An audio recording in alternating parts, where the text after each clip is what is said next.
Hello guys, welcome to all of you on my YouTube channel Tiresias Vision. In the previous class, we discussed that how the second section of the Wasteland started, and the title of the second section has been taken from the play Thomas Middleton's Women Beware Women. And there we saw that how a woman decorates herself and she is waiting for someone. And this modern woman represents Cleopatra, Belinda, and all those women, who attracts men from their physical beauty. और यहां पर हमने देखा कि किस तरीके से वहां पर अलग अलग कास्केट्स में अलग अलग चीजें रखी हुई है। कहीं पे ज्वेलरी है, कहीं पर जो है परफ्यूम्स है और क्रीमी एप्लीकेशन है, इस तरीके से है। और वहीं पर क्या हुआ है कि एक पेंटिंग भी लगी हुई है। जिस तरीके से उस जगह पर कई सारी पेंटिंग्स हैं, तो उसमें एक painting the change of Philomel की भी लगी है। And this story of Philomel has been taken from famous work Ovid's Metamorphosis. और वहां पर हमने देखा कि किस तरीके से टेरस नाम के एक किंग ने अपनी वाइफ की छोटी बहन फिलोमेल को रेप किया, and he cut the tongue of that girl so that she could not tell her story to anyone.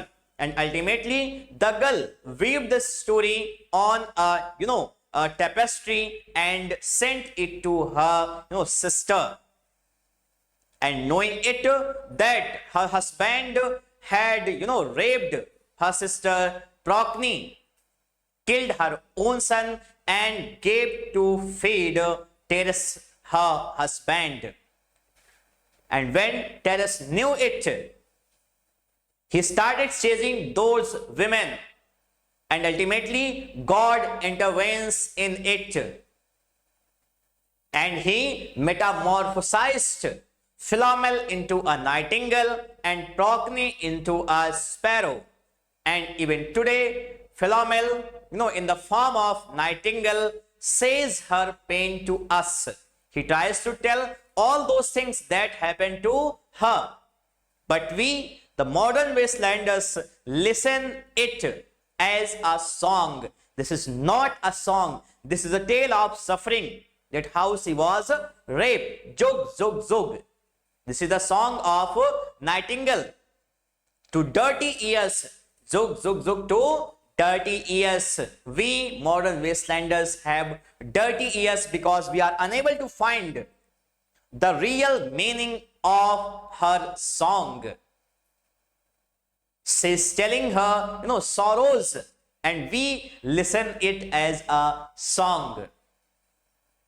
तो आइए आगे बढ़ते हैं अपने इस सेक्शन में और देखते हैं और कुछ क्या चीजें वहां पर डिपिक्ट की गई हैं। राइट, कल की क्लास में हमने देखा था जुग जुग टू डर्टी ईयर्स, और वहां पे देखिए and other withered stumps of time। यहां पे क्या है, दूसरी जो पेंटिंग्स हैं, जो अदर पेंटिंग्स हैं उनके बारे में बात कर रहे हैं कि other withered paintings of time। Right, withered means क्या होता है, डिके हो जाना, खत्म हो जाना। stumps of time, ठूंठ जो होती हैं चीजें, withered stumps of time means यानी कि वहां पर जो अलग पेंटिंग्स लगी हुई हैं और भी अदर जो पेंटिंग्स हैं दूसरी, वो क्या हैं, withered stumps of time है। इस समय की मार ने उनको क्या कर दिया है, पुराना कर दिया है। क्या है, वो अब पुरानी हो गई हैं और उनसे मॉडर्न वेस्टलैंडर्स को कोई मतलब बहुत ज्यादा नहीं है। They have no meaning left now. They had some meaning in the past, but for the modern wastelanders, these scenes and these paintings had no any meaning. That's why T.S. Eliot did not specify those paintings. He just said that they were the withered stumps of time. ये सब समय के क्या हैं, ठूंठ बची हुई चीजें हैं। सब क्या हैं, समय के बस एक निशान छोड़ दिए गए हैं, इसके अलावा वहां पर कुछ भी नहीं है। There's nothing in them else. Were told upon the walls. Were told upon means were carved upon. Right? CARVED were carved upon the walls, यानी दीवालों पर ये पेंटिंग्स लगी हैं उकेरी गई हैं। और क्या इसमें से जो पेंटिंग है उसमें कुछ ऐसे हैं steering forms. If you ever notice any old photograph of your family, then you will see that how those photographs have now, in their decaying form. ऐसा लगता है उस पर दीमक लग गया है और वो अब घूर रहे हैं। पुरानी पेंटिंग्स जो होती हैं, कभी आप देखिए घर में अगर क्या होता है, किसी तरीके की बारिश पड़ जाती है उन पे, सॉरी बारिश नहीं मतलब पानी पड़ जाता है, तो उसमें जो फंगस लगता है, फंगस लगने के बाद ऐसा महसूस होने लगा है कि वही अच्छी खासी फोटो अब बुरी लगने लगती है।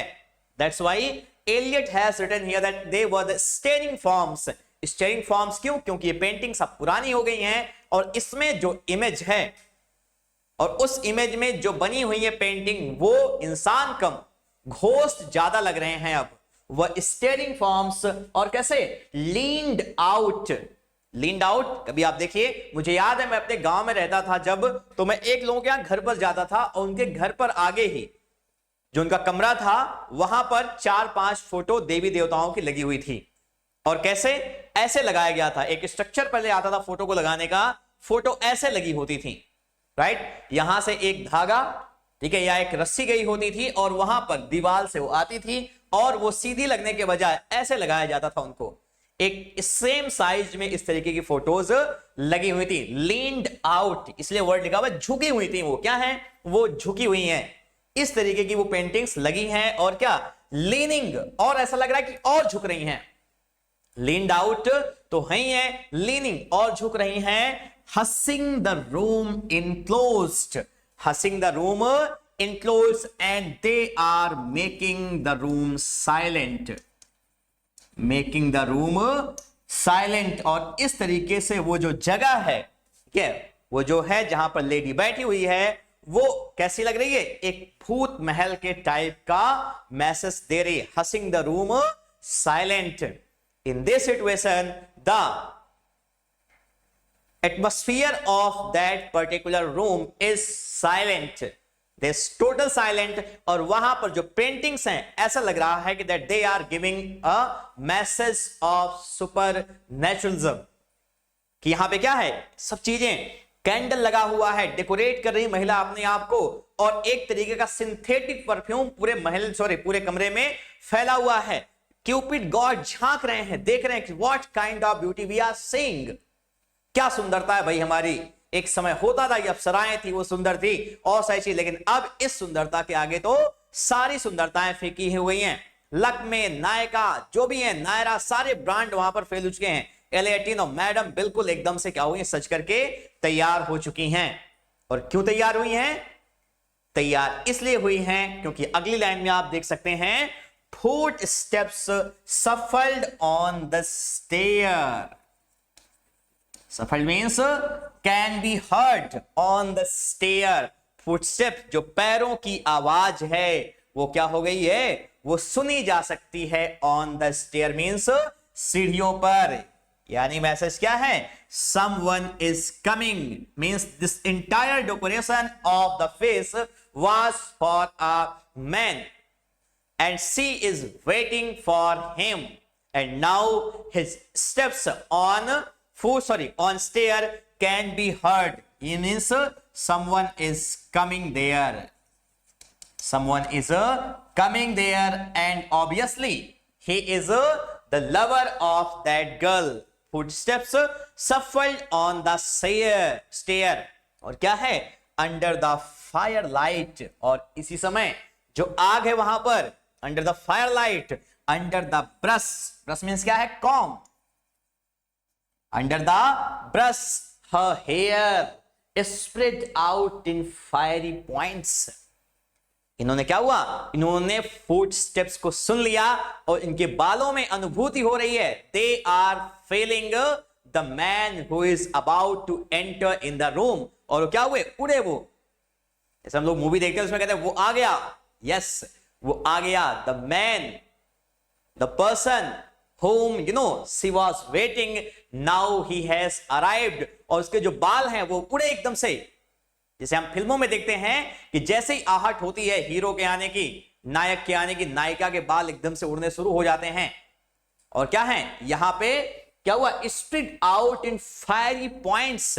जैसे क्या होता है, आग जलती रहती है तो उसमें इस तरीके की निकलती रहती है फ्लेम, लाव जो है वो ऐसे क्या होती है, निकलती रहती है। उसी तरीके से इनके बाल जो है फायरी पॉइंट्स ऐसे उड़े एक बारगी, fiery point under the brush, comb के नीचे, her hair spread out in fiery points, वो फायरी पॉइंट्स में उड़ते हैं। Spread out means they flew, वो उड़े आउट इन फायरी पॉइंट्स। और आगे देखिए, glowed into words as if they wanted to say something, as if they wanted to say something, ऐसा लग रहा है कि वो कुछ कहना चाहते हो। As if they wanted to say something, glowed into words, then would be savagely still. ठीक है, ऐसे बाल उड़े एक बारगी और उसके बाद उड़ करके क्या हुए, दे बिकेम सेवेजली स्टिल। ठीक है, राइट, दे बिकेम क्वाइट। ऐसा लगा कि वो कुछ कहना चाहते हो, कुछ कहना चाहते हो, लेकिन क्या है, वो कुछ कह नहीं सके। और क्या हुआ, इस तरीके से वो चुप हो गए सेवेजली। जैसे इंसान होता है, बोलना चाहता है लेकिन फिर उसे वर्ड्स ही नहीं मिलते हैं कुछ। And this situation reflects her savageness, and here her hair also wanted to say something, but they flew into the fiery points, but again they became savagely still। फिर से क्या हुआ, उड़ करके फिर से उसी जगह पर आ गए। अब देखिए, अब वो इंसान यहां पर आ चुका है। ठीक है, अब वहां से बढ़ते हैं। वो इंसान यानी उसका जो लवर है, he has entered, the lover has entered the room, वो कमरे में आ चुका है। और जो लेडी बैठी हुई है, the lady asks, जैसे होता है महिलाएं आते ही सबसे पहले कंप्लेंट करना शुरू, सबसे पहले बताती हैं कि आज वो कुछ ठीक नहीं महसूस कर रही हैं। She is representing the complex women of wasteland. Yes, the complex women of wasteland। औरतों को समझना मुश्किल नहीं, नामुमकिन है, ऐसा टी.एस. एलियट साहब ने कहा हुआ है कि आप समझ ही नहीं पाएंगे कि वो नाराज क्यों हैं, आप समझ ही नहीं पाएंगे कि वो आपके साथ बुरा बिहेव क्यों कर रही हैं, और वो एकदम से गुस्से में है, नाराज। और ये आदमी जो है उसे समझ ही नहीं आ रहा है भाई हुआ क्या। और यहां पे वो लवर आया हुआ है, आप देख सकते हैं। बिल्कुल टी.एस. एलियट ने आज, भले ही इस पोयम को लिखे हुए 1922 में पब्लिश हुई थी, आज 2023 है, 100 साल से ज्यादा हो चुके हैं। But why the Waste Land became a universal poem, this became a universal poem because it has a universal appeal. Whatever T.S. Eliot wrote in 1922, is true even in this generation. The woman has the same reaction of all the women who are in this 21st century. They have the same tendency. They have the same tendency. They just start their conversation with a complaint. क्यों इतना देर लगा दी तुमने? जैसे हम meme पढ़ते हैं कि तुम वहां पे रुके हुए थे, मैंने देखा था तुम्हारा फोन जो है चल रहा था और तुम 5 सेकंड के लिए रुक गए थे, क्या कर रहे थे तुम? बताओ, सबसे पहले इसका जवाब दो। बार बार इस चीज को कॉल करना, लोगों को समझाना, बताना कहां पर हो, किस जगह पर हो, जल्दी आओगे कि नहीं। और बाद में जाकर के सबसे पहले हम क्या करते हैं, हाल चाल नहीं पूछते हैं। We start complaining that where were you, where have you been, Why did you not come on the right time? भले उस महिला ने कहा होगी हाँ तुम ये काम करके आना, पुरुष को उसी वजह से लेट हो गया हो, but women have the tendency to complain. I'm not talking about anti-feminism, right? I'm not an anti-feminist. I always advocate the rights of women and they must give in to all these things. I know. I support this. So where there is the criticism of men, I criticize them. And where there is the criticism of women, as always there are in this poetry, you will see that there T.S. Eliot has done the justice with men and women both. He has criticized both men and women. और यहां पर आप देखिए कैसे, my nerves are bad tonight. महिला जैसे ही वो आता है वो कहती है my nerves are bad tonight. पता है तुम्हें, आज मैं कुछ ठीक नहीं हूं, मुझे कुछ हल्का सा चक्कर आ रहा है, ठीक है, पता नहीं क्या वो कुछ अजीब सी उलझन है, ये सब चीजें हो रही हैं, मुझे मेरे सिर में दर्द हो रहा है. My nerves are bad tonight. Stay with me. तुम रुक जाओगे क्या मेरे साथ में? Stay with me. तुमको मेरे साथ रहना पड़ेगा. Stay with me. तुमको मेरे साथ रहना पड़ेगा. Speak to me. कुछ बोलो तो मुझसे, कुछ कहो, कुछ सुनाओ मुझे तुम, आज मैं तुमसे सुनना चाहती हूं. You know, there are some girls, ठीक है, जो क्या है मेरे परिचय में हैं, and you know they were always remained very sad. मतलब दुखी होना कोई बुरी बात नहीं है, बट हमेशा दुखी होकर के दूसरों को दुखी कर देना ये अच्छी बात नहीं है. हमेशा से मतलब उनको पास एक tendency they were very sad and if you talk to them they will tell you that this world is very bad. ठीक है, ये पूरी दुनिया बहुत बुरी है, बहुत गंदी है, ऐसे लोग होते हैं यहाँ पे, ऐसे लोग होते हैं, मुझे तो किसी, ठीक है, इंसान के मर्द के ऊपर भरोसा ही नहीं है. Maybe you are true but you are not always true. हमेशा आप सही नहीं हो सकते. दुनिया बुरी है मैं मानता हूं, लेकिन दुनिया अच्छी भी है. बस एक नजरिया होना चाहिए देखने का. और अगर आप वास्तव में एक सही इंसान हैं तो आपको बहुत ज्यादा परेशानियां नहीं झेलनी पड़ती हैं, मेरा ऐसा पर्सनल मानना है. और फिर किसी को चीट करके, किसी को फ्रॉड करके अगर आप बहुत सफल भी हो गए तो सफलता का क्या मतलब है? कुछ लड़कियां ऐसी थी जो हमेशा कहा करती, हाँ चलो मैं बहुत दुखी हूं और मुझे बताओ. इवन मतलब मैंने सुना, not about the girls but I have heard about the you know boys too. कुछ लड़के ऐसे थे बस उनको कुछ काम नहीं है. Even they were not unhappy, they were just pretending to be unhappy. वो हमेशा बहाना करते थे कि हाँ वो दुखी हैं, और इस दुख को, ठीक है, हटाने के लिए वो हमेशा लड़कियों के पास फोन किया करते थे और बताते मैं बहुत दुखी हूं, मैं बहुत परेशान हूं, मैं क्या करूं. वो सबसे सलाह लेते हैं. ये मतलब एक टेंडेंसी है, and this tendency is in both male and females. They never get any proper solution of their problem because they never seek that. They never try to compete with this. They don't try to combat with it. उनको बस लगता है कि हाँ कोई आकर के सबको सही कर देगा. नो, ऐसा कुछ भी नहीं है. आप सही करेंगे. It is only you who can, you know, solve your problem. क्योंकि आपको पता है आपकी circumstances. अगला कोई आपको सलाह दे रहा है तो he does not know anything about your situation. अब यहां पे देखिए, speak to me, कह रही बोलो मुझसे कुछ, बोलो. Why do you never speak? और थोड़ा सा बंदा और चुप हो गया, लगी चिल्लाने. यही वाला हाल है हमारे यहां. Why do you never speak? तुम कभी बोलते क्यों नहीं हो? Why do you never speak? ठीक है, there is a question mark here. Why do तुम कभी बोलते ही नहीं कुछ, हमेशा जब भी आते हो एकदम से चुप हो जाते हो. Speak, कुछ तो बोलो. अरे मैं इतनी देर से मेकअप करके अपने आप को तैयार कर रही हूं. I am trying to decorate myself. A lot of synthetic I have used so that you could appreciate me. वो चाहती है कि वो जो इंसान आया उसको अप्रिशिएट करे, उसकी ब्यूटी को लेकर के, खूबसूरती को लेकर के, कि हाँ तुम बहुत खूबसूरत लग रही हो. गाना गाए, एक दो शायरी बताए और बताए कि मैडम आपका जो चेहरा है, आपका चेहरा एकदम चांद की तरीके से मिल रहा है और चांद भी आज फीका पड़ जाएगा आपके इस चेहरे को देख करके. लेकिन वो पाती है कि उसका जस्ट उल्टा हो रहा है. वो आया बैठा हुआ, उसे कोई फर्क नहीं पड़ रहा है. देखिए, Why do you never speak? तुम कभी कुछ बोलते क्यों नहीं हो? तुम कभी कुछ नहीं बोलते. स्पीक, अरे कुछ तो बोलो. संतोष, क्या हो गया तुम्हें? Speak. What are you thinking of? तुम हमेशा सोचते रहते हो. जब भी तुम मेरे पास बैठते हो तो मेरे ना होकर के किसी और के बारे में सोचते रहते हो. What are you thinking of? किसके बारे में तुम सोच रहे हो? बताओ मुझे. What are you thinking? अच्छा, कल तुम्हारे फोन में एक मैसेज आया था, मैंने देखा था, टेलीग्राम का ऊपर जो है आया हुआ था. तुम मुझसे व्हाट्सएप पे बात करते हो, किसी से तुम टेलीग्राम पे भी बात करते हो. ये सही बात है? अरे तुम हमेशा बात ही तो करते हो फोन में, कहां तुम बिजी रहते हो? बताओ, तुम कभी खाली नहीं होते हो.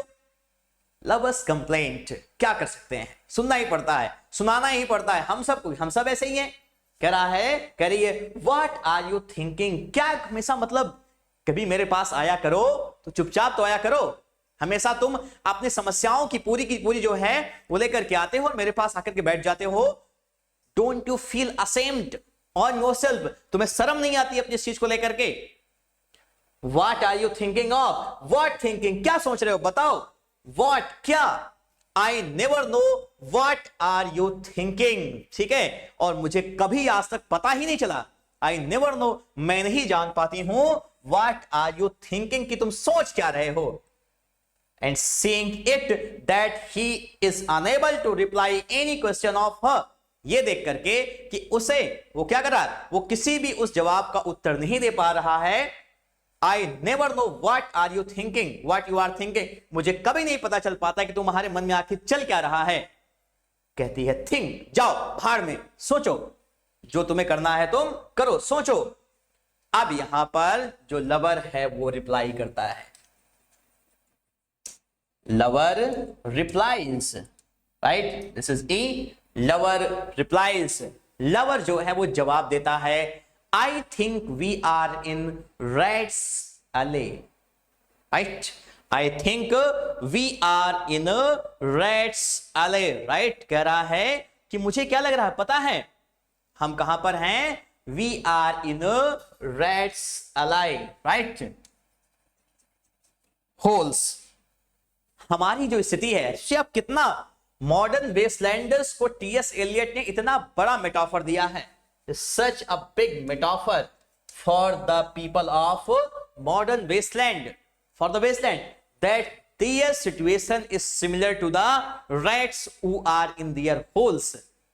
इतना बड़ा मेटाफर है, कहता है I think we are in rats alley, यानी कि हम जो इंसान है ना, हमारी हालत कैसी हो गई है, हमारी हालत ऐसी है कि हम कहां पर हैं, चूहों के अलाई, यानी कि बिल के जैसी सिचुएशन है हमारी। इंसान को जब जलाया जाता है या दफनाया जाता है, मान लीजिए क्रिश्चियनिटी में तो दफनाया जाता है, हमारे यहां हिंदुइज्म में उनको जलाया जाता है, तो क्या होता है, जलने के बाद, दफनाने के बाद एक समय आता है कि हड्डियां जो है छोटी छोटी बची रह जाती हैं वहां पे, राइट, कोई दफन हुआ है इंसान या कोई जला भी है, तो कई बार ऐसा होता है कि वहां पे आप कितनी भी सफाई कर लीजिए, छोटी छोटी हड्डियां दिखी जाती हैं। इसलिए आप देखेंगे कि वहां चूहे बहुत रहते हैं, चूहे बहुत रहते हैं, और वो इंसान की हड्डियों को ले जाकर के, ठीक है, मुंह से ले जाकर के अपनी बिल में चले जाते हैं, अपनी बिल में चले जाते हैं, और वो हड्डियां वहीं पर पड़ी रहती हैं, राइट, वो हड्डियां वहीं पर पड़ी होती हैं इंसानों के, ठीक है, जो क्रिमेट करने के बाद निकली हुई हैं,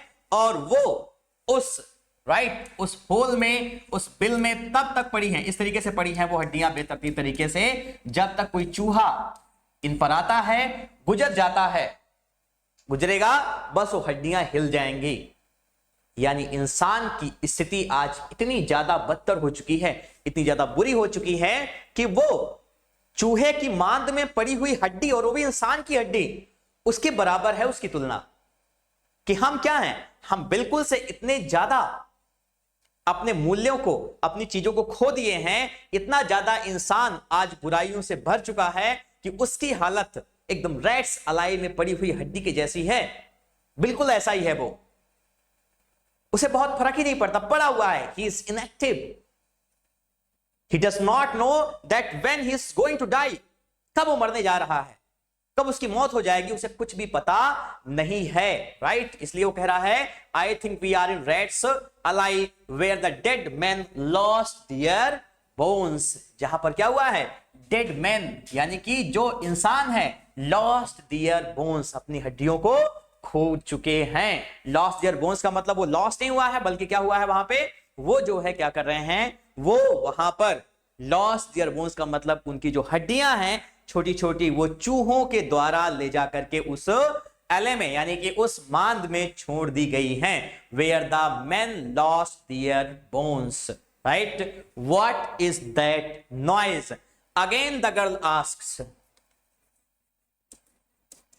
अगेन द गर्ल आस्क्स, वो इतनी बड़ी फिलोसफिकल बातें बोल रहा है, कहता है कि हम इंसान जो है ना, हमारी हालत आज कैसी हो गई है, जैसे चूहे क्या करते हैं, वो हड्डियां ले जाकर के, बोन्स को ले जाकर के कहां छोड़ देते हैं, अपनी मांद में। उस तरीके से where the dead man lost their bones, उसे कोई फर्क ही नहीं पड़ रहा है। She just wants an appreciation of her beauty but the man is unable to do that, right? यहां पे देखिए, अब फिर से वो महिला, उसे कुछ फर्क नहीं पड़ा क्या बोल रहे हो, ठीक है। वो कहती व्हाट इज दैट नॉइज, ये शोर कैसा है, ठीक है, ये कैसा शोर है। The wind under the door, right, क्या है, the wind under the door, ये शोर जो है वो कहां से आ रहा है, जो हवा है, अंडर द डोर यानी दरवाजे के नीचे। अगर देखते हैं तो दरवाजे के नीचे क्या होती है, एक जगह बनी होती है, वहां से हवा आ रही है। The wind under the door, ये उसकी आवाज है, the wind under the door. और ये आप सोचिए कि मैडम उस चीज से डिस्टर्ब हो जा रही है, उसे उन्हें बिल्कुल हवा भी क्या है, बर्दाश्त नहीं है। वो नहीं चाहती हैं कि इन दोनों की कन्वर्सेशन में कोई नेचुरल चीज भी आकर के उनको डिस्टर्ब करे। What is that noise now? ये शोर कैसा है? What is the wind doing? हवा क्या कर रही है यहां पर, मुझे पता ही नहीं है। Nothing again nothing, फिर से कुछ नहीं, तुम कुछ नहीं बोल रहे हो। Nothing again nothing। अब कहती है do you know nothing? तुम्हारे कुछ भेजे में है कि नहीं? Do you know nothing? तुम्हें कुछ पता है? Do you see nothing? तुमने कुछ देखा कि मैं क्या करके यहां पे बैठी हुई हूं? तुम कभी कुछ समझ सकते हो? तुमने कभी आज तक मुझे नहीं समझा, तुम क्या समझोगे मुझे? ऐसे ही महिलाएं जिसे कंप्लेन करती हैं कि तुम इस घटिया आदमी हो, मतलब तुम कुछ नहीं कर सकते हो, तुम्हें पता ही नहीं है, तुम मुझे आज तक जान नहीं पाए, बस तुम्हारे अलावा और मतलब इसके अलावा तुम्हारे पास कोई चीज नहीं है। Do you see nothing, do you remember nothing, क्या तुम्हें आज याद भी है कुछ? क्या है, हो सकता है इस बार हम जो है ये जो डेट है, इस बार हम पहली बार मिले हों, या ये वो डेट हो सकती है जब तुमने पहली बार मुझे किस किया था, ये वो डेट हो सकती है जब तुमने मुझे आंखें उठा करके पहली बार देखी थी। अच्छा, डेट्स याद रखना बहुत जरूरी है, स्पेशली फॉर मेल्स। अगर तुम भूल गए तो ये फिर मतलब हो नहीं सकता। तुम वेस्टलैंड के डेट की पब्लिकेशन भी याद रखो, टीएसएडी ने इसको कब कब कितनी बार पब्लिश करवाया, कहां कहां करवाया, और भी चीजें याद रखो। But you have to remember one more thing, तुम इस एग्जाम में पास हो या ना हो, बट एक एग्जाम तुम्हारा जिंदगी भर इंतजार करेगा, और वो क्या है, that you have to remember the dates, the specific dates when you met that girl, when you saw that girl, when you kissed that girl, and when you went for party with that girl, and the day when you gifted her a rose, and when the day when you gifted her a chocolate, when you gifted her a teddy, everything, सब कुछ तुम्हें याद रखना है। अगर तुम इसमें fail हो गए तो तुम कितना भी एग्जाम क्वालिफाई कर लो, TGT, PGT, LT, assistant professor, कुछ भी नहीं होने वाला, नथिंग विल हैपन, राइट। तुम्हारी यही इज्जत होगी। यहां पे जो उतारी जा रही है, कह रही है, ठीक है, do you remember the nothing, do you remember nothing, तुम्हें कुछ याद भी है? I remember. Again the man replies, again the lover replies, वो फिर से जवाब देता है, कहता है आई रिमेंबर, मुझे याद है। मुझे याद है क्या? मुझे याद है, those are pulse that were his eyes. Again the repetition of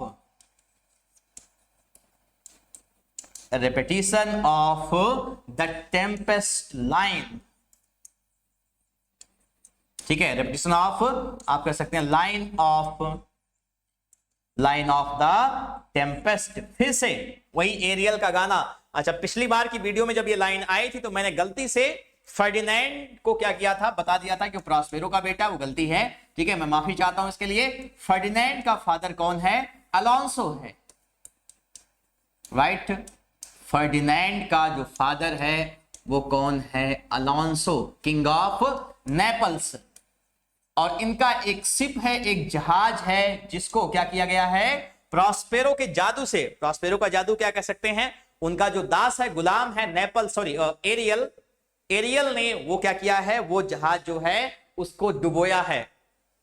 लेकिन वो मारना नहीं चाहता किसी को, बस ये चाहता है कि ये क्या हो जाए, अलग हो जाएं। और अलग होने के बाद उसमें क्योंकि फर्डिनेंड भी सवार है, अलोंसो भी है, तो फर्डिनेंड को आकर के एरियल कहता है कि those are pearls that were his eyes, वो बता रहा है कि तुम्हारे पिता अब इस दुनिया में नहीं रहे, उनकी जो आंखें हैं वो अब मोतियों में तब्दील हो चुकी हैं। ये आदेश था किसका? ये आदेश था प्रॉस्पेरो का कि तुम जाकर के इस तरीके की चीजें करोगे और ये उनको बताओगे। और फर्डिनेंड वहां पर, ठीक है, जब एक क्रैश होता है उसका शिप, दूर से खड़े होकर के प्रॉस्पेरो अपनी बेटी मिरांडा के साथ ये सब कुछ देख रहा होता है। उसका जो स्लेव है, गुलाम है एरियल, वो आकर के बताता है कि महोदय आपके कहे अनुसार मैंने सारी चीजें कर दी हैं, अब तो मुझे आप छोड़ दीजिए। लेकिन प्रॉस्पेरो उसको डांटता है, कहता चुप रहो तुम, तुम्हारा दिमाग खराब है, याद करो अपना दिन जब साइकोरा ने तुमको पकड़ के रखा था बांध करके, और ये मैं था जिसने तुमको बचाया, इसलिए मैं तुम्हें अभी छोड़ने वाला नहीं हूं। So the Tempest has the post colonial aspect too, यानी जिस तरीके से Britishers came and exploited the Asians and Africans, so this is the story of that thing too. Shakespeare was a visionary in himself.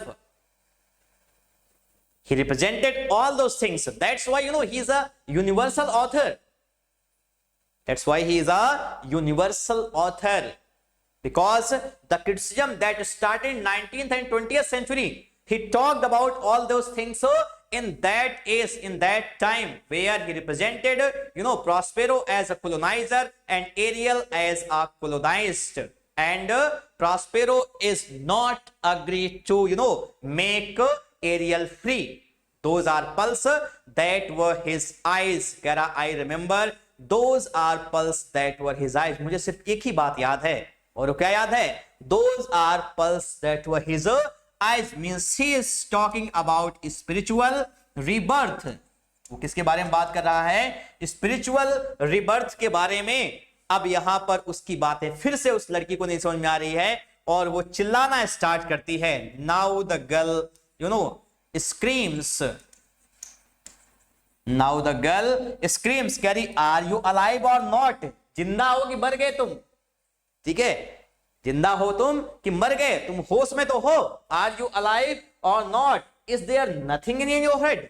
Is there nothing in your head? तुम्हारी खोपड़ी में कुछ भरा है कि नहीं भरा है, कि भूसा भरा है तुम्हारे दिमाग में? तुम समझ रहे हो तुम किस जगह पर हो? तुमको पता है तुमको क्या करना चाहिए मेरे साथ इस समय? और तुम्हारी हालत क्या हो गई है? Are you alive or not? जिंदा हो, होश में हो कि नहीं तुम? Is there nothing in your head? क्या तुम्हारे कुछ खोपड़ी में है नहीं? अब देखो फिर से ये लवर रिप्लाई करता है। द लवर रिप्लाइज अगेन, इस स्टेटमेंट का O O O O O O O O that Shakespearean rag. Even Shakespearean की जो स्पेलिंग है उसको भी क्या कर रहा है? गलत बता रहा है, राइट? कह रहा O O O O that Shakespearean rag, यहां से स्टार्ट है line, but O O O O that Shakespearean rag, यानी द टेम्पेस्ट की लाइन को वो एक रैग बता रहा है। द टेम्पेस्ट की लाइन है, those are the pearls that were his eyes, उसको बता रहा है क्या है? कि रैग है, ये फटा सिटा कपड़ा, बेकार की चीज है। O O O O that Shakespearean rag, it is so elegant, so intelligent, ये बहुत अच्छी है, ये बहुत बुद्धिमान भरी चीज है। जैसे ही does not know the actual meaning of that line, उसे पता ही नहीं कि उस लाइन का असल में मतलब क्या है। Talking about the spiritual rebirth, but the person has inability to know all these things, he does not know anything. उसकी मतलब कैपेसिटी नहीं कि वो उस चीज को जान सके कि ये क्या है। सिंबलाइज कर रहा है कि किस तरीके से स्पिरिचुअल रीबर्थ होता है इंसान का, एक आध्यात्मिक पुनर्जन्म। लेकिन यहां पर उसके लिए बस वो तारीफ कर रहा है। लोग क्या करते हैं, आपको याद होगा बैकन की लाइन, फ्रांसिस बैकन की लाइन, अगर आपको याद हो, क्राफ्टी मैन कंडेम स्टडीज, कि जो धूर्त लोग हैं, घटिया लोग, वो हमेशा पढ़ाई की बुराई करते हैं। They always condemn studies, simple man admire them. ये गधा क्या है? ये सिंपल मैन है। ये क्या है? ये सिंपल मैन है, सिंपल मैन है, गधा है ये। कह रहा है सिंपल मैन एडमायर देम, उनकी तारीफ करते हैं। अच्छा बहुत बढ़िया बेटा, बहुत अच्छे, शाबाश, तुमने बहुत अच्छा काम किया है। Simple man admire them but witty man use them. लेकिन जो इंटेलिजेंट इंसान होता है वो पढ़ाई का इस्तेमाल करता है। हमारे पास फोन आता है बहुत सारे स्टूडेंट्स का, सर आप बहुत अच्छा पढ़ाएं, बहुत अच्छा, क्या बात है सर, बड़ी तारीफ करते हैं। तारीफों के जो है पुल बांधे, लेकिन कभी भी झाड़ पर नहीं चढ़ना चाहिए। आप समझ लीजिए, हमेशा मेरे एक जो है सीनियर है, मेंटर है मेरे, उन्होंने एक बहुत बड़ी बात मुझसे कभी कही थी। उन्होंने कहा था कि Dev, you have to take both your criticism and appreciation normally. आपको अपना जो क्रिटिसिज्म है यानी जो आलोचना है और आपकी जो एप्रिसिएशन यानी जो तारीफ है, दोनों को बहुत नॉर्मली लेना, बहुत साधारण तरीके से लेना है। उड़ना नहीं है सुनकर के कुछ की हाँ तारीफ हो गई। और गाजर लटकाने वाली प्रथा जो हमारे हॉस्टलों में चली आई है, गाजर लटकाना मतलब क्या होता है? तारीफ करके अपना काम निकालना। सर आपने बहुत बढ़िया पढ़ाया, ये किया वो किया, सर ये भी पढ़ा देंगे क्या? चल रही चीजें सारी, ठीक है। तो क्या होता है? O O O O that Shakespearean rag, it is so elegant, it's so intelligent. बहुत बढ़िया है, बड़ी विनम्र है ये।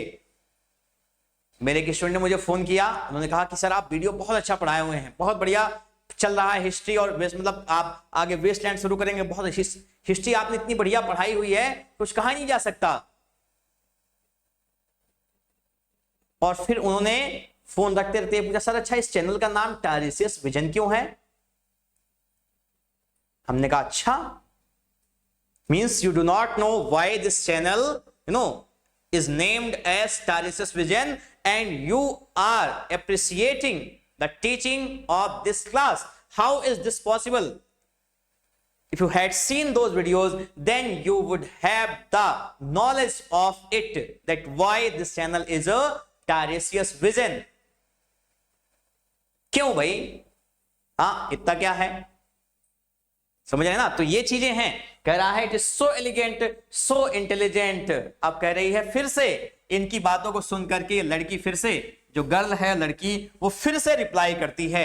द गर्ल रिप्लाई क्या करती है? वो तो पूछ ही रही है, आस्क्स अगेन, फिर से वो सवाल पूछती है इनकी तरफ, what shell I do now? अब मैं क्या करूंगी? मेरी तो मतलब एकदम से जो मतलब ये क्या है, मेरा जो डेकोरेशन था, मेरा जो मेकअप, सब कुछ तुमने बर्बाद कर दिया, घटिया आदमी। तुमने कुछ देखा ही नहीं। मैं तो एकदम से तैयार बैठी थी कि हम लोग जाते घूमते, बढ़िया सा संगम पे जाते, बोटिंग पे जाते, उसके बाद आकर के बढ़िया सा खाना खाया जाता होटल में, सारी चीजें हम लोग पार्टी को एंजॉय करते। लेकिन तुम मूर्ख इंसान, जिंदा लाश, तुमसे क्या होगा जिंदगी में? तुमसे कुछ नहीं हो पाएगा, तुम्हारी हालत ऐसी ही रहेगी हमेशा, समझे? तुमसे कुछ नहीं होने वाला है। कहती है what shell I do now? अरे हम तो बर्बाद हो गए, हम क्या करेंगे अब? What shell I do now? What shell I do? अब मैं क्या करूं? What shell I do? मैं क्या करूंगी? आई शैल रश आउट, धमकी, वार्निंग दे रही है। और इस वार्निंग पे तो अच्छे अच्छे हिल जाएं। करी I shall rush out as I am, जैसी हूं मैं वैसी भाग जाऊंगी बाहर। मतलब भैया इतनी देर से इतना मेकअप, इतने सिंथेटिक, इतने परफ्यूम, ज्वेलरी, क्रीमी एप्लीकेशन, सब कुछ लगाया, उसके बाद जैसे हूं मैं वैसे ही भाग जाऊंगी। मींस अब क्या भाई साहब, अब क्या चाहते हो? जावेद हबीब आकर के तुम्हारे जो है सब कुछ सेट करें, बाल बाल? या मेकअप, वो कौन सी एक लेडी है, शहनवाज हुसैन, मैं शहनाज हुसैन, मैं मुझे याद नहीं है क्लियर, ठीक है, वो आकर के तुम्हारा मेकअप करें? अब भैया नोकिया 1100 को आईफोन नहीं, क्या और कुछ बनाना चाहते हो? I shall rush out as I am, जैसी हूं मैं वैसी भाग जाऊंगी। एंड वॉक द स्ट्रीट, गलियों में चलूंगी मैं। एंड वॉक द स्ट्रीट, गलियों में जाकर चलूंगी। वैसे तो मैं जाना, मैं आप चली जाऊंगी। एंड वॉक द स्ट्रीट, गलियों में जाऊंगी। विथ माई हेयर डाउन, अपने बालों को खुला छोड़ करके एकदम से मैं चुड़ैल लगूंगी, ठीक है? एकदम से मैं क्या लगूंगी? चुड़ैल। इस बार क्या करेगा प्रॉस्पेरो? एरियल को नहीं बल्कि मुझे अपना गुलाम बना लेगा, ठीक है? और मैं साइकोरा की नानी लगूंगी। इतना तरीके से मैं अपने आप को तैयार करूंगी। With my hair down, so अपने बालों को नीचे किए हुए। What shall we do tomorrow, कल क्या करेंगे हम? हम मॉडर्न वेस्टलैंडर्स है, we have no purpose in our life, we are purposeless. हमारा कोई उद्देश्य ही नहीं है।